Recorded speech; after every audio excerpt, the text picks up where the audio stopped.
Talk to me, talk to me, talk to me. Your magical kiss, take me just so far. Talk to me, talk to me, talk to me. Don't leave me like this, dangling from a star. Set me all aflame and it's so pleasing. It sure would be a shame if you were only teasing. So my love, before I go, turn the lights way down low and talk to me. Talk to me, talk to me. Gentlemen, welcome to the Don McKeag Show, the March edition. I guess this is a couple of weeks into March. In fact, it's almost the end of March. March winds are starting to show a little sign, and finally we see there is grass underneath all of that white stuff, which is pretty dark and pretty dreary looking.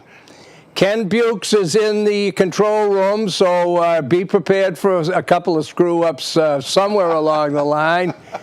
But I'll do my very best. As you know, this show is on Thursdays, live, hopefully, unless there's an interruption with the studio. And then it is retelecast 3 days during the week. Sunday, it's 8 o'clock, I believe. And what's the day that it's on at 9, Kenny? Do you remember? Is that Monday night? Monday night's 9 o'clock. I'm not sure. And we have a guest with me today that I'm very happy to have. And as I've said to you before, I'm going to have as many as I can that have, I think, not only great backgrounds themselves, but also have something to bring to the table in terms of experience. As you know, experience counts with me in politics. It counts with me in business and everything else. And I get frustrated when I don't see that followed. We are now here. Imagine we're into the last week of March. But with further ado, I just wanted to introduce my guest, Mr. Frank Rose. Frank, good evening. Welcome to the Don McKeag Show. There he is, that handsome devil over there. And many of you who are in Plymouth, this, by the way, is a supper hour, Frankie, so you never know. It's a call-in, and Kenny will put the numbers up, but we don't really generally get many calls, if any. So hopefully, I do hear from people, though, that watch the show. So is that the rain coming down, Ken? My word. Well, better than snow.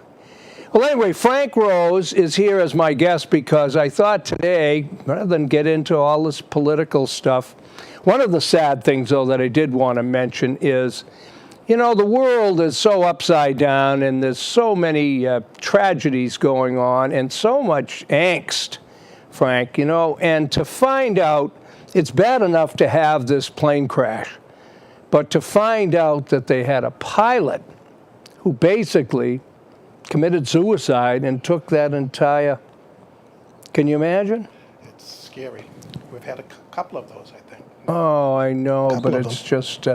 But anyway, so this is Frank Rose, a Plymouth native, Plymouth athlete, Plymouth coach, and if you would be so kind as to just give some of your background. You grew up in Plymouth. I know your family. Your wife's from Plymouth, isn't she? No, she is. My wife is from East Falmouth. Oh, she's from East. Oh, that's right, and I knew that too. Yeah. But tell people now, when were you in Plymouth school system? Were you in high school? I graduated from Plymouth High School in 1962 out of the old Nathaniel Morton School. That was our high school. And we were supposed to be the first class to graduate from the new school on Oberry Street, but as schools go, they never are done on time, so we never graduated from there. We graduated from Nathaniel Morton. And what was the graduating class? I was from Weymouth, so I will compare. About 124. Well, we had a few more than that, but because we had a big town, Weymouth. Well, Plymouth was big. Isn't it funny? Because geographically, Plymouth is huge, but population-wise, they weren't. Now, and you played what sports? I know you played basketball. You were a great basketball player. Yeah, we had a real good baseball team those years. Right. And I ran cross country for a couple of years, and then my buddies, Carl Frymouth and Kent Stevens, convinced me to go out for football my senior year. They did. And I think Hank Rogers had a fit because I was about 140 pounds soaking wet, and he was probably worried I was going to get killed. Well, now you know. I had Carl on, as you know. Carl's a dear friend, and he, of course, went down to visit Kent, who lives in, I think, Lee. Is it Lee? Down in Englewood, I think. Well, no, that's where Carl is, but Kent is close by. That's Stevens Florist. I buy all my flowers there. Yeah. So then where did you go from there, Frank? I graduated, and I went to Boston University. And I graduated with a degree in Bachelor of Science, and I wanted always to be a teacher. So I got my first job. Brad Martin, who used to be the athletic director down at Wareham, also worked part-time at the Boys Club.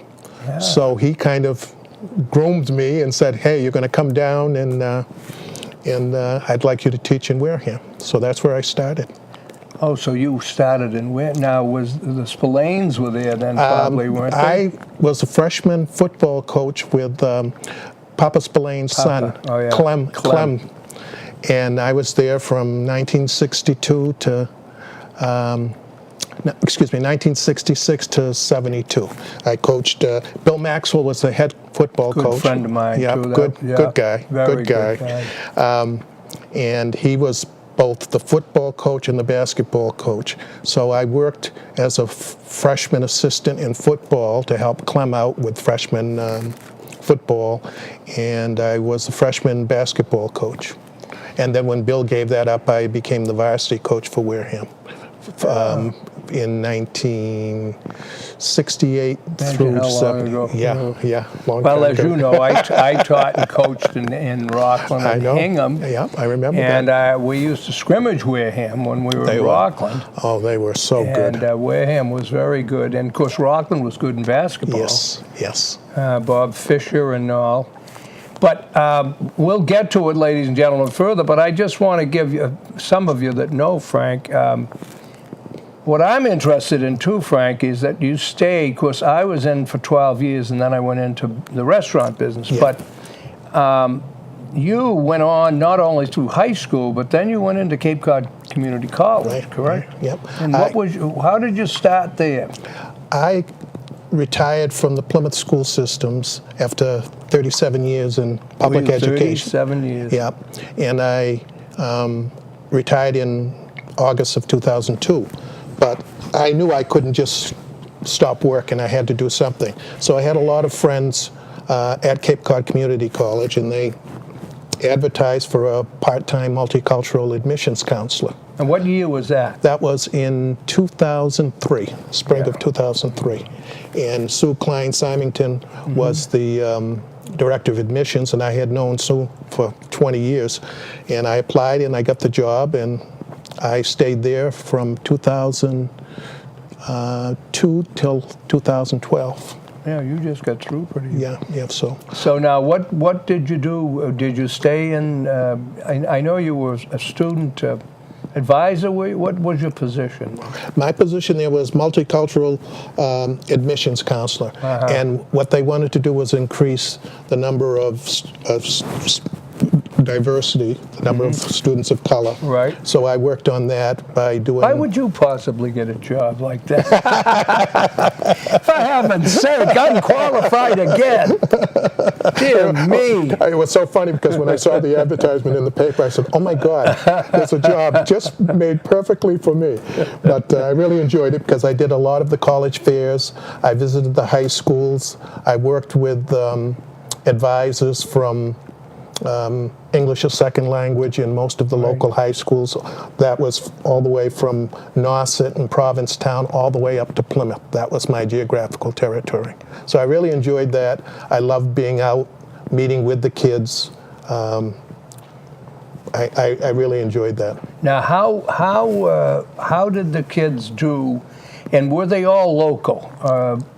For Cape Cod community, I lived right down there. I almost ended up over in doing something in Cape Cod community, but I couldn't make the time. But I supported when they were losing the baseball team. I supported that fund drive. You remember that? Yes, I do. Yes, I do. And that was really, boy, when that starts, that's when you get my Irish up. When they start talking about doing away with the kids' sports programs or any of the programs, because they should be always priorities. But the advent of organizations and offerings like this in college, to me, is a wonderful thing, but I also wonder about how do they stay on top of the performance levels the way they should, do you think, in your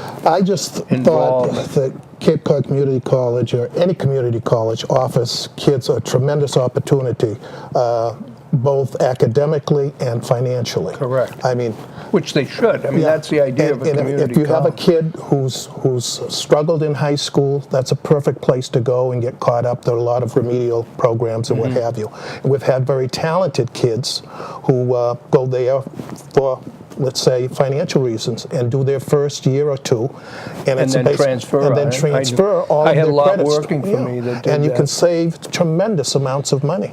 Tremendous amounts. Well, I was with a group. I would be interested in what you thought. I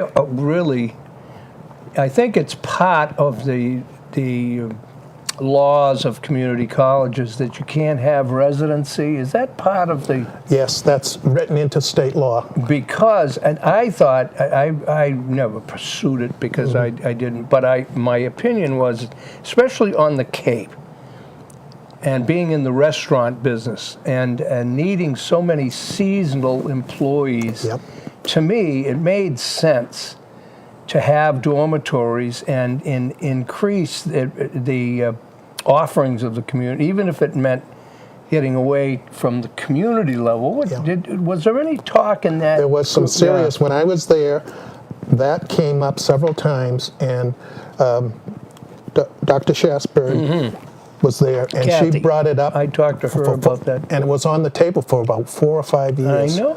And they wanted to do it to start out with nursing students, because they felt nursing students, because of the intensive nature of that occupation, that they needed to be on campus, and then they could draw from a greater geographical area, because community colleges have been losing enrollment over the last 5, 6, 7 years, especially on the Cape. What do they attribute that to, though? It's just so expensive for young people to live on the Cape, so that they're moving off the Cape. That's right. And the enrollment at Four Seas has gone down just about every year, but that's been across the state, and most community colleges have experienced a drop-off. I know. Well, again, I think that there's a need perhaps to reevaluate where they're going. But being in the restaurant business for almost 40 years, I was chairman of the restaurant board for a while, a long time ago. But we had hoped, it was I think Dick Johnson, or that's not his first name, but he was in the hotel restaurant school of the Cape Cod community, and we tried. It made sense to me, with all the tremendous needs for restaurant employees, to have a restaurant, which they did have. They already had it in place. But it wasn't extensive. It wasn't extensive. No, it wasn't. And they can still build on it. Well, that's also where I was saying about the residencies, providing residence. It would be a natural for, especially building into the hotel. And we had always recommended, as part of the admissions staff, that there should have been some kind of a more formal agreement with places like Johnson and Wales, Correct. so that kids could do their year or two at Four Seas and then transfer easily. We did that for a while. I don't, you yeah. know, But I say. it was an area that we could have done much more. Right. Now let's talk about your son, which is one of the things that I find so terrific for this area, and certainly wonderful for a Plymouth resident. And well, you don't live in Plymouth now, though. No, do I live you? in Nashville. That's right. Yeah, Well, right you're over there. right over the bridge. Southport. I didn't know you were there.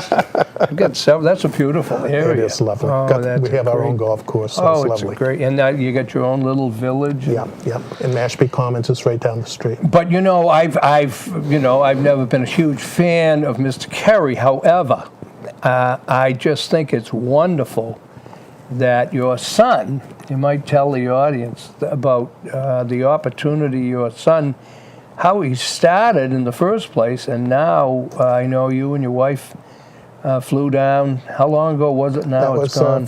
first week in January for his swearing-in ceremony. That's fabulous. First week. Yeah. Well, would you tell the folks about how he ended up in the State Department in the first place? Because it's quite very interesting. Very. He was always a kid that loved to read war books.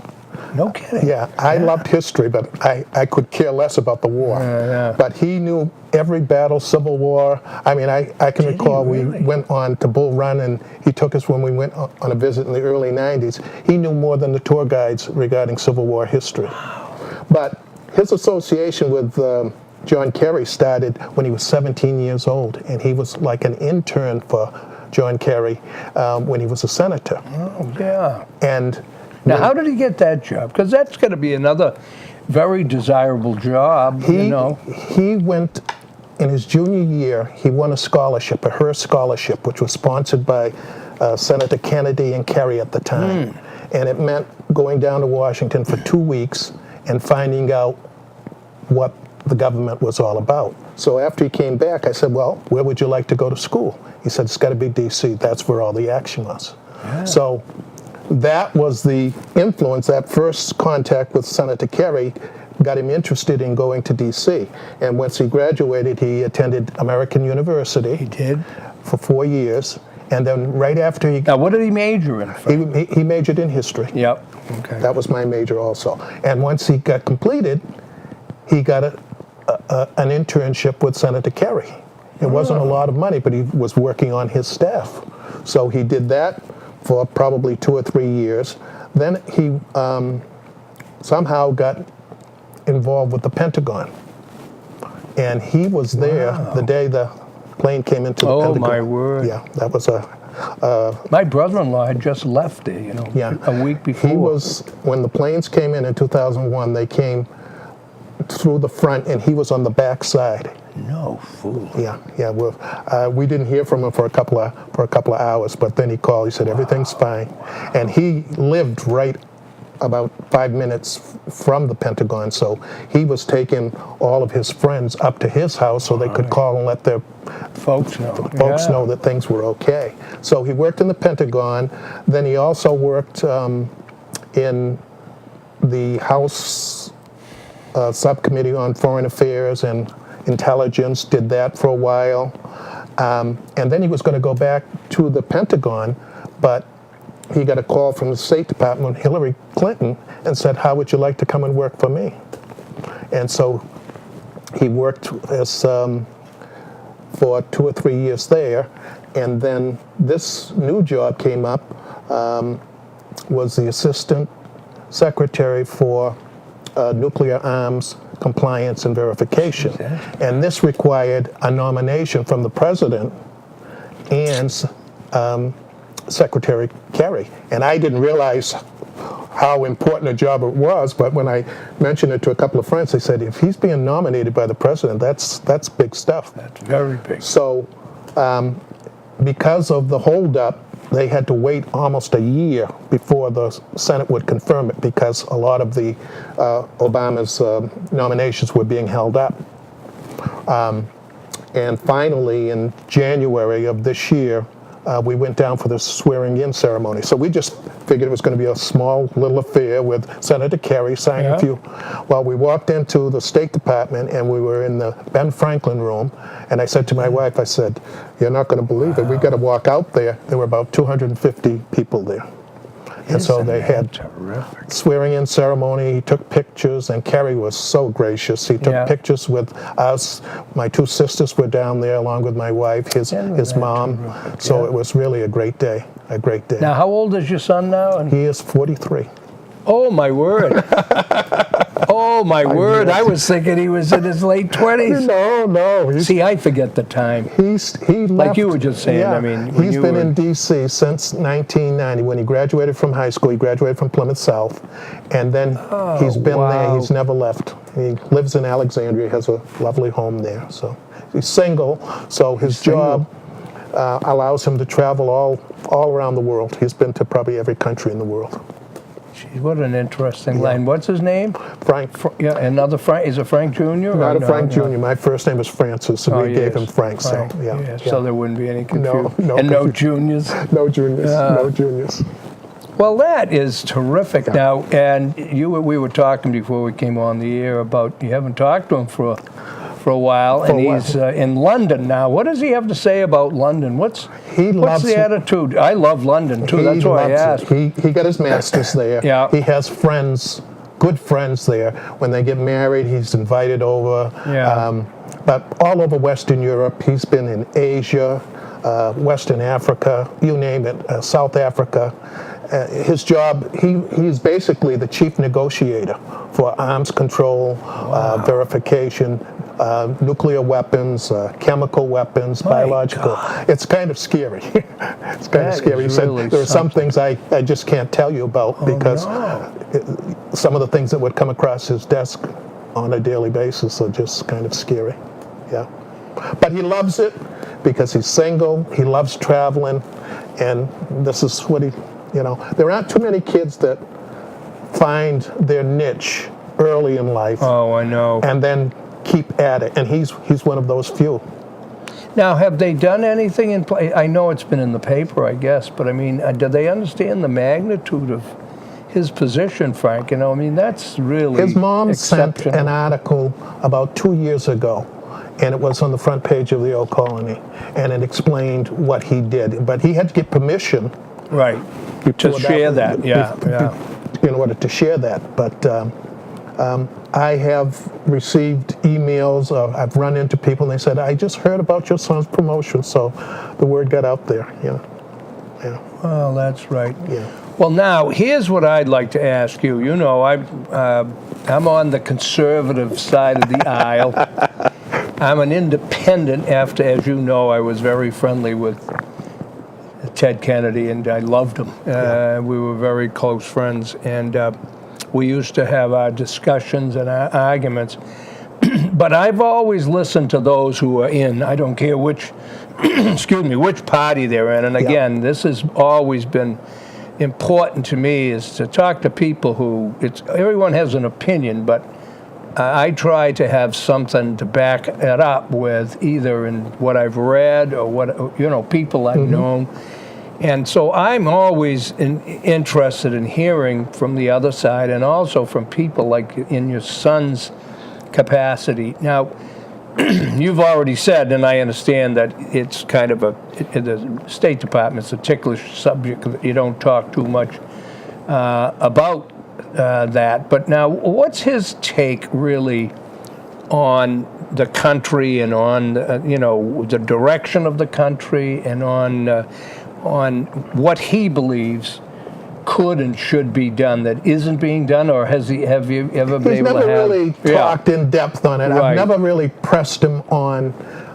We'll talk a little bit casually about, they're holding up this nomination, they're holding up that nomination, but that's all politics. That's all, and it was all politics. Sure, but and that works all the time from both sides. I don't say, or I don't probe too much. If he wants to volunteer information, then I listen and so forth, or we'll just have casual conversations about what's going on in the world. And as I say, I haven't haven't talked with him now in probably 6 weeks or so. So it's time to give him a phone call and find out what's going on. Imagine the book he'll be able to write. Let me tell you, I told you I've been writing a book, and I don't know if it's ever going to get done, but it's looking back at the history, and I have so much more respect now for those people who write. Yeah. Because it is very hard work, and it's a lot of details that you, if you care about details, you really have to do a lot of research, and that's why I find it interesting that. And I didn't know you were a history major. Yeah. Now, you didn't teach history though, right? Yes. Oh, you did. I taught history. I taught just about every subject. So you were like me. You were a classroom. You weren't a phys ed major. No, I was a classroom teacher. That's what I was. I taught English. I taught history. I taught psychology, sociology. You name it. Anything in the social sciences. Yeah. Anything in the social sciences, I taught, and I did that for 13 years before I got into guidance. Oh, then you get into guidance. Then I get into guidance. You get into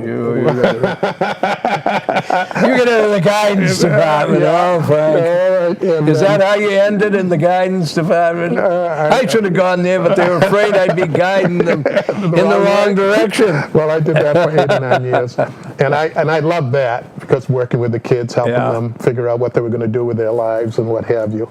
But then I had friends in the guidance department, and there were some openings on the administrative. On the other side, as we used to say, the dark side. On the other side. And they convinced me to marry Henry, who was the dean of students for many, many years, retired, and they wanted me to take her job. So I think you told me that we work out at the gym. He works out about the same way I do, not too heavy, no heavy lifting. So I got involved with that, and then eventually things just kind of happened where my vice principalship opened up, and I applied for it, and I got that, and I had no ambition really to be a principal, but circumstances happened, and it came up, and it was more or less friends who said, why don't you apply? And I applied for principal, and my last 6 years, I was a principal at Plymouth North. I didn't know that. You didn't know that, did you? No, I did don't say too much about it. Was Carl there when you were the principal? Did you have any trouble with him? No, he's wonderful. No. Well, he and I, we have some differing opinions, and we see. I always have missed teaching and coaching. It was something I knew I did pretty well, and I really missed the kids. And one of the saving graces for the restaurant business for me, especially, I had that big place, the Flying Bridge in Falmouth. Yeah, you had that. And I had the Asa Burris House and the Cranebrook over here. Yes. I remember. And I'd have been closed this year if I wasn't closed already. You know, this winter was too bad. Boy, those poor fellas down there. Small independent restaurants with very few exceptions, and of course the utilities continue to. But what I was going to say is the saving grace was that I had those summer college kids, and I had kids working for me in the kitchens and all, and so I think in some ways that's what kept me in the business. It was an extension of that, and I heard from a lot of I still do, but it's such a wonderful profession, and I'm I'm older than you, but I hear you talk about when you graduated, and we're all protective, I suppose, in some ways of our professions and those people around, but what would you say if you think about it you had the perspective of a principal too, Frank. What would you say the single biggest detriment, or I should say contributor, to what I consider the floundering of schools today compared to what we had? And I think everyone can admit to that we have, but just get your opinion on that. It's tragic because there are so many resources available to students, teachers, anybody in the school department, and for people not to take advantage of it drives me crazy. And I used to when I was working at 4Cs, we worked with a lot of the Brazilian kids who would come over here, and they were anxious to get an education. Yeah. And then I would look at some of our students, and I talked with the high school guidance counselor and some of our students who just took their education for granted and didn't work at it. Well, and that used to drive me crazy. Apathy and too much, having too much. Too much, you know, everything has been given to them, and the Brazilian kids were always hungry. It's happened to every culture. And they would come and work and go to school and do whatever was necessary. So I find that tragic, because there's, I mean, with technology that we have today and the information system that we have, I mean, there's no excuse for kids not to excel. In some cases, it's the family situation. They come from difficult circumstances, and they allow that to prevent them from getting ahead. Whereas there are some who won't allow that to keep them back. That's right, and you and I both know that. There is no formula, because I've had, and I'm sure I've had students that were the best that came from really hellholes at home, you know. So you can't use that. No. My son was a special needs student up until he was in the 8th grade. Your son was? He was a special needs student. That's in Washington? Yes. I mean London? Yes. Unbelievable. And he, by the time he was ready to go into the 9th grade, he was getting special help because he had organizational skills. He wasn't a good writer. Was he dyslexic at all? Almost. Yeah. Almost. But that's one of the tragedies that lots of times doesn't get. I taught reading in Hingham, and a lot of it's undiagnosed in early years. But he reached a point when he was getting ready to go into 9th grade, and I don't think he liked the idea of being pulled out of class and being different. He wanted to blend in, and he basically said, I don't need special needs anymore. I can do this on my own. How old was he? He was going into the 9th grade. God bless him. See, that's a lot for you and your wife, too. That's a lot to be said. Yeah. But it is, you know, when you say history, and you were a history major, I kind of minored in history, and I love history. And, you know, we all know the old expression, those who don't learn from history are doomed to repeat it. Yeah. And we are right in the throes. Yeah. And, you know, what you were saying, I think a lot of it goes down to parents today. I believe there's such a burden on a lot of parents. Yeah. They have working 2 jobs. They're having a hard time. They don't have the time for the kids, one. And so entertainment, like toys early on, and games, and shipping them off to daycares. And stuck at the TV and the computer games. That's right. And just keep them busy, you know? Yep. I mean, I don't know about your mother, but I suspect those. I mean, we could not watch television during dinner. We sat at the table, and we had to talk to one another. We didn't. Now they're sitting there. They don't. That's exactly right. Supper was done. The dishes were done. And it sounds little. It sounds like a little thing, doesn't it? Yeah. But now it seems as though they can't wait to give the kids at young ages some kind of phone or something to keep them busy. How many families are at the dinner table and they're playing with the cell phones? Hey, listen, I go over to, you do, every other day I go to the pool at the gym. Well, how about the people working out, folks? I don't know those that don't go. First of all, they're wearing hats. Then they've got their cell phone, and they're working out. And I'm talking about the women. I'm talking about the guys. Well, both of them, but I'm saying the women are wearing the hats, too. But I'm shocked when inside. They do a set, and then they're on the, and they do another set, and they're on the machine again. And I'm saying, are you kidding me? Well, I was going to tell you, I don't know if you have, every other day I get on the pool, do laps and stretches and all, and we both go to Plymouth Fitness. We'll give them a little. It's a great place. But anyway, I was there one day, and there were a bunch of little kids. You know, they do great classes. Now, there's another place. Any of you, couples with you got young kids. I don't know if a lot of people are aware what's offered in some of these gyms, and all kinds of programs, which are not only good for the kids but are also helpful to the parents. But so I'm down there one day, and it's happened since, but this particular day, there were about 8 or 9, maybe 10 kids, the little ones. Yeah. And the mothers and fathers, about 5 mothers and fathers, were sitting, the chairs on either side of the pool. So I'm doing my laps, and I'm looking, and here's a husband and wife. You think they're talking to each other? They're on, each of them has their own phone. Yeah. The kid's in the water. They're not watching the kid. They're texting. Yep. I refuse to text. I have my little cell phone. It's for emergencies. I don't have one of the Sprint phones. I just have a little flip top, and that's all I need. And I refuse to text. But you understand now. I have some younger people in my life, and my daughter has got twin 4-year-olds. Now, if you don't text, they won't.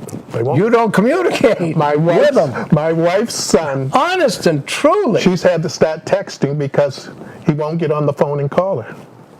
Everything is texting. And I just don't. I tell my kids, I don't text. If you need to get in touch with me, call at this time. Right. Here's my cell number. Here's do they do it? Yeah. I don't text. They know. Well, they can email me if they want. And of course, the dangers, you can't tell people today not to do anything. I don't care what age. No. And texting in the car is very. And look at those train wrecks. I mean, I'll tell you, Frank. I know I'm talking like an old guy, probably because I'm an old guy now. But our fathers, remember, we used to say, I used to say, "Pop, crying out loud," he'd be griping about something that wasn't right. And well, in my day, remember I think it's generational to a degree. But what do you honestly see in the future? I think it's frightening to see the dependency today's young people at very early ages have on a piece of equipment. Yeah. It's scary. I think it's so frightening. As I said before, the resources that are available to kids for educational purposes is bottomless. But to be so tied to a little instrument, yes, in terms of social media stuff, why do you have to Twitter every little move you're making during the day? Well, how about Facebook? I wouldn't go any. They're telling people when they're. I don't want to be crude, but they tell people when they're going to the bathroom on Facebook. Yeah, and Twitter. The Twitter. And Twitter. By the way, are you still there, Bukes, or did we put you to sleep? Would you give the number? Maybe we'd have somebody call to say hello to Frank. They obviously aren't calling to say hello to me. There it is. And again, Kenny, do you by any chance, because I brought the wrong folder, that's me, the replays that I can mention when this show will be on again? For those that want to tell, like friends of Frank may see this one. And do you remember the? What I'll do, Donnie, is I'll go to the McKeag TV website right now. Okay. I'll get the information, and I'll come right back up. How's that? Oh, there's no rush. I can't remember what it is, so I have to. I know it's Sunday, Monday. I think it's Monday, Wednesday, and Sunday. I have to use my smartphone. I'll be right back. You're using your smartphone now. Don't you dare for a good reason. Yeah, now don't you be texting. We've had enough of that texting. But anyway, and again, I used to love the Muppets, and those two old dudes up in the balcony. Remember? And they'd be pointing down there, and I sometimes feel like I'm one of them. And I really encourage. I like the technology, and it's great. It's a great resource. And I mean, there's no question. If it's used appropriately. Doing this book, Frank, have you ever written anything? I did a few. I did a few writings when I was teaching. One of the English teachers offered a course, and we did some writing on ancestry and things like that. Oh, yeah, right. So that's a big thing. Yeah, and I'm exploring a lot of that right now myself.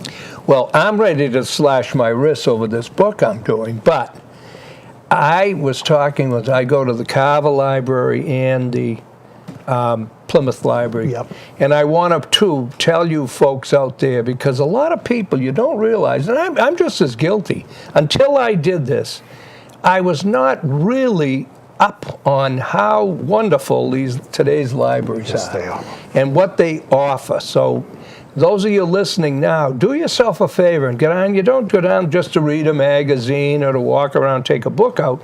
If you'll go down, you'll see how many things are available. And one of the things, those of you that don't want to spend the money for a computer, or you don't think you will use it enough, They have them. they have computers right there. And they'll help you. And they'll help you learn and navigate the system. Absolutely. And what's nice is, why I use them that way is because, and I'm sure you did this, I used to tell my students, again, I learned the hard way. I went to UMass Amherst.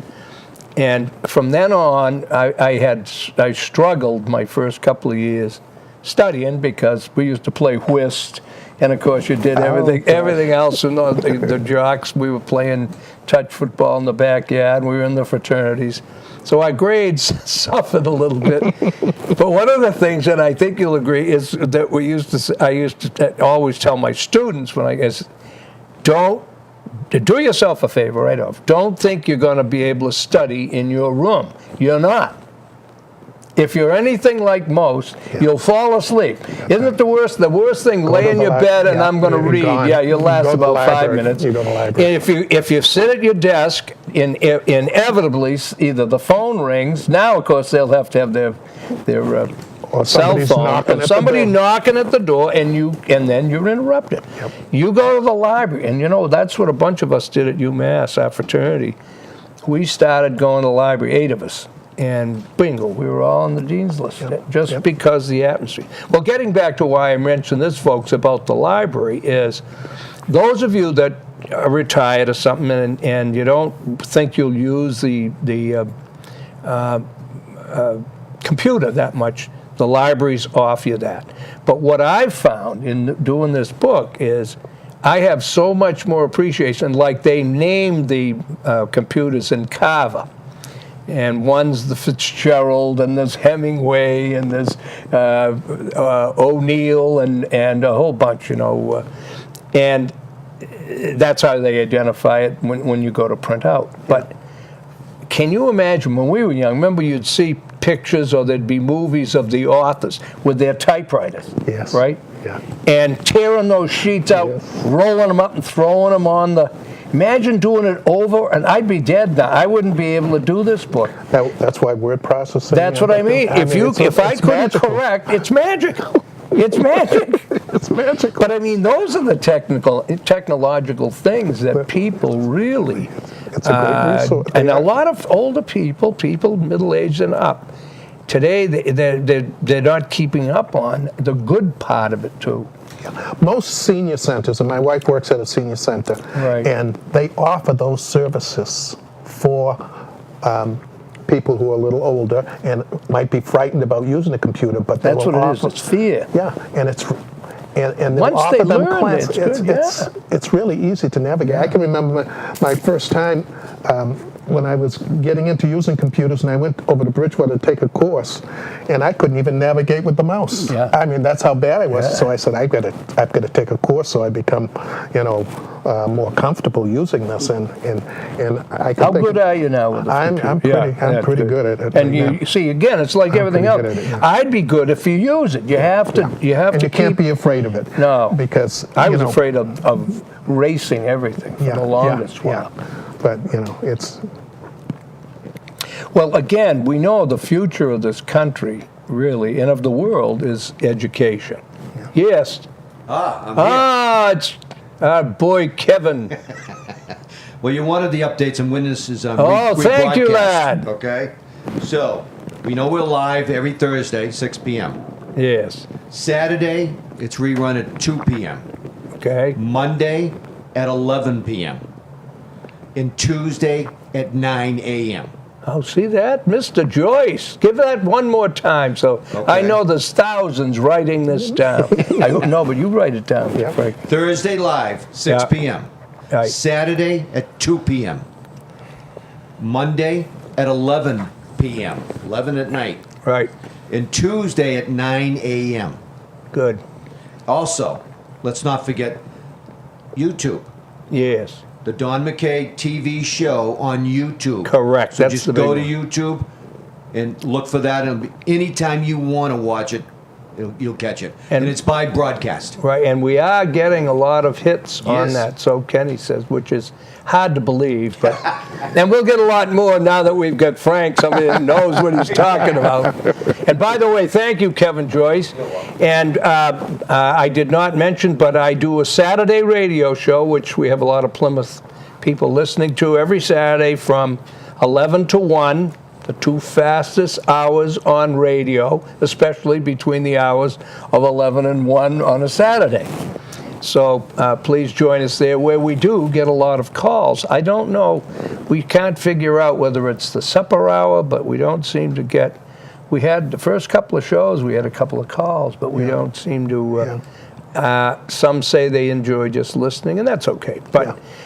So, and anyway, getting back, because this is the kind of discussion that I like to have, but do you, at your stage in life and me, one of the reasons I try to come on and say, share the benefit of my experience, and that's what it used to be. Older people that had lived life used to, I believe, have more value in the minds of the powers that be. It seems today as though they worship the youth, and we elect people who really have no background. I'm not talking about political party here either. I'm talking about what we have. I mean, if you think of politicians in general, Frank, and again, I don't know if you agree with this, but it's been going on for years too, by the way. This isn't anything new. But the importance today with new technology in the changing world, I find the fact that we have no requirements. To me, every politician in just about any town, state, or federal area should have to have taken courses and gone into that field. I mean, imagine a doctor just deciding he wanted to be a doctor, or a nurse, or you know what I mean? In other words, I mean, athletics, music, both of those people make a fortune, sure, but they have to perform, and usually they perform after hours and hours and years of work in their field. Correct? I mean, we were out in the playgrounds. We were scratching our knees and breaking our nose, and you know, in order to play sports. You just didn't show up, put a uniform on, and think you were gonna. And it just, to me, sometimes I just see these people and the mentality. Oh, isn't it wonderful? He or she's 18 years old and they're running for selectman. It isn't wonderful. I'm sorry. Now, I don't care how bright they lack that background and the experience of life and of the actual, and they're making decisions that affect millions of people. I think that's part of our culture. Yeah, It's me. It's the me generation. correct. I want immediate gratification. I don't want to pay my dues. I want to go right to the top immediately. Yep. You know. And you have parents telling them they can and they should. They'll be on the job for a couple of years and they want to move on to the next job, and in the past, generations lived together. Yes, they did. Now, what do? They send them off to nursing homes. Yeah. Very few cultures still have that as part. You don't put your Not only that, you know in a what's nursing home. I have an aunt who's 98. My dad's sister. She's still living at home. Yep. And between myself and my cousin, we make sure she's taken care of on a daily basis. And I cook supper for her. Yeah. He checks with her in the morning. We have someone in the afternoon. We have someone coming in the evening because she doesn't want to leave her home. Yep. You know, and we just. Well, it's nice she can still. And she's still able to function. Mentally, she's just as sharp as she can be. Yep. Physically, she moves very slowly. But the fact that she's allowed to stay in her home and You know, and we're not going to ship her off to a nursing home. We'd bring in people. The hardest thing I ever had to do was to bring my 90. She lived to 93, but to bring and she cried, and I cried. Yeah, I'm sure. But she had dementia. It was a safety issue. Yeah, you could not. My wife's do it. Mother, the same thing. Yeah. She was getting forgetful and little early stages of dementia. And we tried to have her come live with us, but it just wasn't working.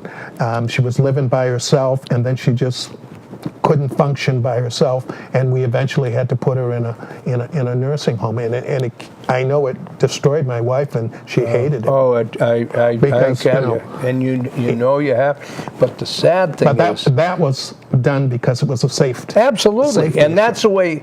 And you know, I've told others because the people, my mother was over at the Royal Nursing Home there in Falmouth. Yes. And they were very nice. Yeah. The Mamory family, I think, owns 4 different ones. But anyway, the nice thing is the trained personnel that they have for those places, of which, you know, most of them have good people. Yeah. They used to say, and I used to say to others who were just starting and felt like I did, that you don't realize that you have to do it because you can't possibly. And you'd feel worse if they fell. Right, and when no it becomes one a safety issue, right. You really don't have a choice. My uncle, my aunt's husband just recently passed, and he was 95, and he was in a nursing home, and we had to put him there because she couldn't care for him. That's correct. It was just dragging her down, so we had to. But thankfully, it was 5 minutes away, so we could take her to visit him anytime she wanted to. Well, you see, this is another thing that I get so perturbed about priorities in this country and the mentality in this area, having gone through it with my mother and knowing the people. Now, my mother didn't have a lot of money, and it went fast because it was $4,000 at the time for a month. And that's what people are paying. Yeah. Now, one of the things that perturbs me is that, one, I think that's an exorbitant expense. There should be a way in which either I think a lot of it can be placed on the legal system.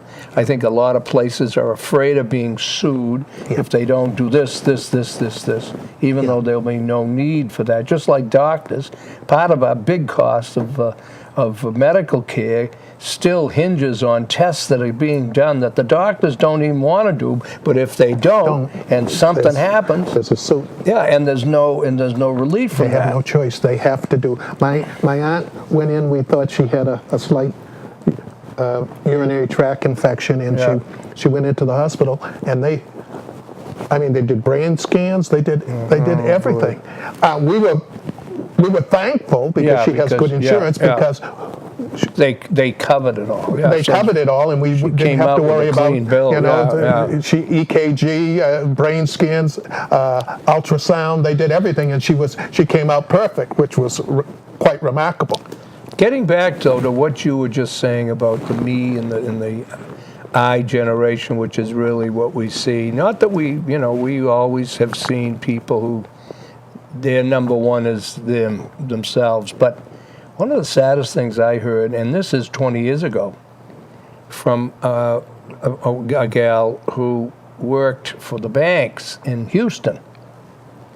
And she was telling me one of the saddest things. Her job was working with families to see that the estate was handled, like the furnishings, and she said, she could not. Now this is 20 years ago, and it's worse, much worse. You know what I'm going to say. Yes, I know exactly. Now, what you're going to say. I don't know about you, but I suspect, knowing you and your values, I have right now. I have a cloisonne lamp that was my mother's mother's.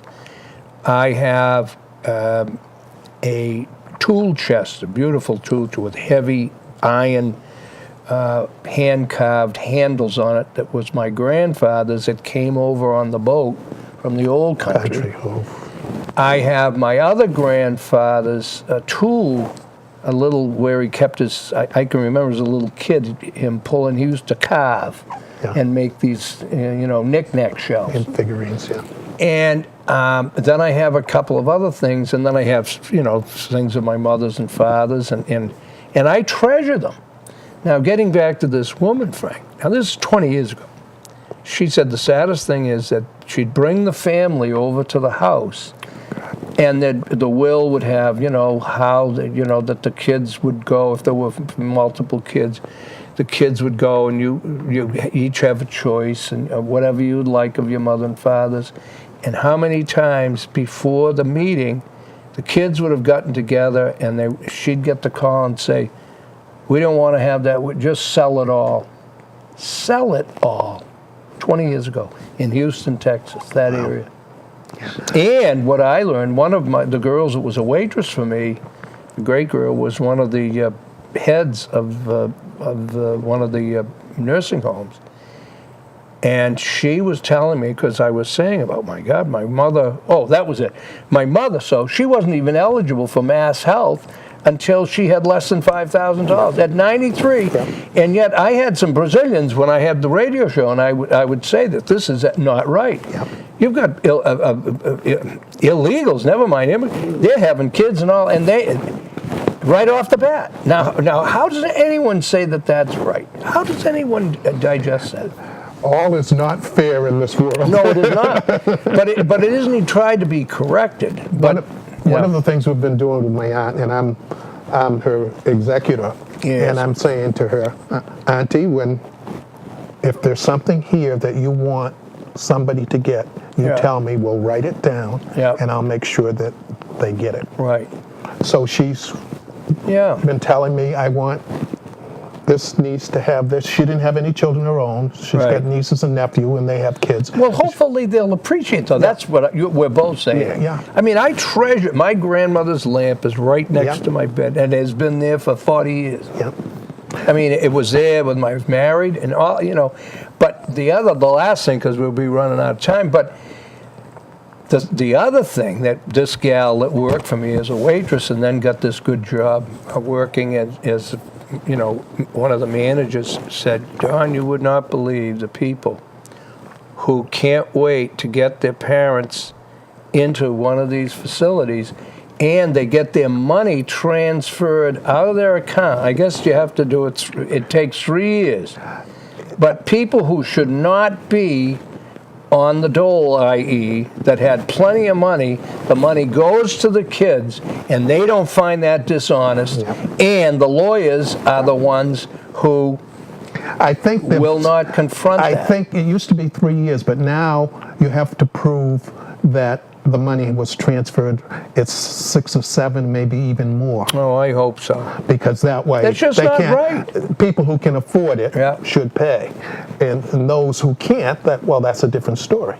Well, I know what you're saying about your aunt, and what I do with my mother, my sister, we said, Mom, we're going to have, I didn't dare tell her that she was out of money. She would have had a fit. She thought she was fine, because she would never have believed how much it was costing. But both my sister and I said, we're going to keep you wherever you'd like to stay. She was in assisted living for years. And a lot of people do that, but a lot don't. They're willing to have their own parents be in a nursing home with no services to get a hold of the money themselves. I've said to my aunt, I said, you're not going to a nursing home. You've got X amount of dollars. If we need to use that money to bring in a night nurse so you can stay in your house, that's what we will do. Well, I said, you worked hard. She worked until she was 85. Imagine, God love her. And she was a housekeeper, basically. That's right. And I said, you earn that money. That's your money. And you want to stay in this house, you will remain in this house. And if we have to use that money to pay for nurses or whatever, whomever we need to bring in, we will do that. Well, ladies and gentlemen, this has been unlike John McKeag. He is not ranting. He's not raving. I want to thank my good friend Frank Rose and congratulate him on Frank, not Junior. He's Francis, and his son is Frank. And we'll have to look him up. Frank Rose, I'm sure he's on the He's on the internet, and you can find his a lot speeches to be and everything. very. Yeah, Oh, it's yeah, wonderful. yeah. So anyway, God bless you. Stay out of the hot sun. Hopefully this snow is gone for good. And we thank you very much for joining us. And once again, we will be on reruns, and God willing, we'll be back next Thursday. Have a great weekend. Bye-bye.